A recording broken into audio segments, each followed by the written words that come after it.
and welcome back to another episode of Mythology Monday. As you can see, this week we'll be talking about the Line of Poseidon. Now, for those of you who have not been here before, my name is Alice Hanov, and I am talking about the sorcerers that are in my world of Torian, which is the fantasy land I have created for my debut novel, The Head, the Heart, and the Heir, which is being released in June 2021. So now let's dive into the sorcerer line of Poseidon. So as you can see, their line mark is a pair of waves, and the line of Poseidon is founded by the Greek god Poseidon, or Neptune, as he's called through the Romans. Now, the color for the Poseidon is a dark blue, and the powers that they possess are some of the coolest powers in all of the sorcerers. They control both water and the sea, as well as the weather. So there's a lot of fun with that, and it's one of my favorite lines because it is one of the power lines that my main character, Alex or Elizabeth, depending where you are in the story, possesses. It's one of the first lines that comes in for her, and it's a lot of fun when you meet her at the beginning of the novel. You'll learn that her powers tend to react to her emotions, and her Poseidon powers come out more often than any of the others. When she's sad, it rains, and when she's frightened, a giant wind comes and throws whatever is frightening her away. So it's a whole lot of fun. We get to see a lot of Poseidon right at the beginning of the novel, and it carries through a lot through the entire series. But as with Hades and Ares and Cassandra, Poseidon made his way to Torian and the Forbidden Lands by way of the Trojan War. When things were going bad, they hopped on their boat, and it was Poseidon that got them where they are.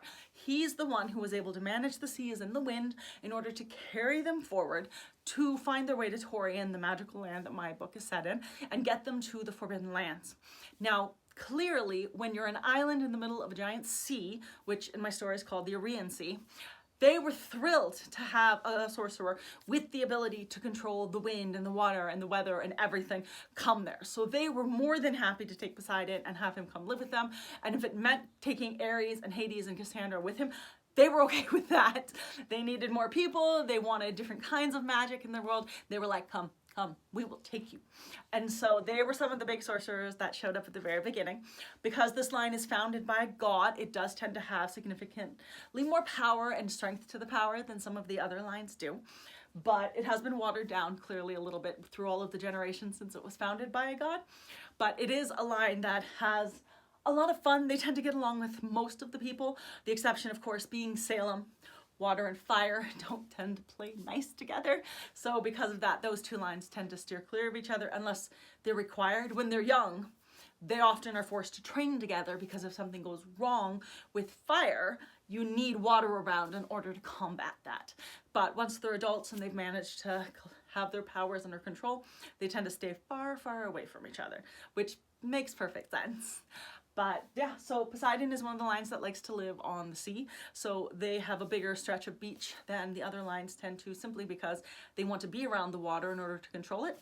And because they are responsible for the water, they are responsible for the water that is used by all of the sorcerers in the Forbidden Lands. So anywhere where there are lakes and streams, part of the job of the Titan of Poseidon is to keep those running and to make sure that there's enough water in all of the 9 other lines areas to make sure that everybody has access to clean drinking water, and that for the Celtics, they want to make sure they have enough rain and enough water in that to help all of the plants grow the way that the Celtics want. So in that regards, they do play nicely with the other sorcerers because the other sorcerers respect them, because they are aware that without the Poseidon line, they would be in a lot of trouble.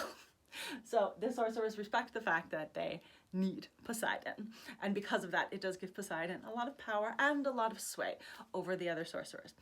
Because of this, they do tend to be one of the lines that the head tends to consult when they need help or when they want a little bit of something. So yeah. This is the Line of Poseidon. I hope, if you haven't subscribed yet, make sure you do. Next week, we're going to carry on talking about some more of the lines in the world of Torian, and I hope you'll stick around.